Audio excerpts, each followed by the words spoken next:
साबिक DGISI फैज हमीद ने military court से सुनाई गई अपनी सजा के खिलाफ अपील दायर कर दी।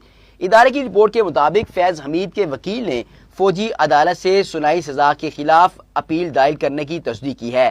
फैज हमीद के वकील मियां अली अशफाक ने मजीद तफसीलात दिए बगैर बताया कि हमने फौजी अदालत की तरफ से लेफ्टिनेंट जनरल फैज हमीद को सुनाई गई सजा के खिलाफ अपील दायर कर दी है। Appeal registrar court of appeals AG branch chief of army staff को जमा कराई गई है।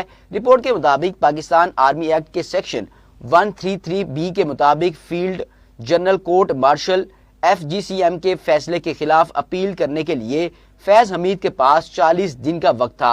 अपील का जायजा सबसे पहले कोर्ट ऑफ अपील्स के जरिए लिया जाता है, जिसकी सरबराही एक मेजर जनरल या इससे ऊपर का अफसर करता है और जो आर्मी चीफ की जानिब से नामजद किया जाता है। इसके बाद आर्मी चीफ के पास सजा की तौसीक, इस पर नजरसानी या इसे मनसूख करने का इख्तियार होता है।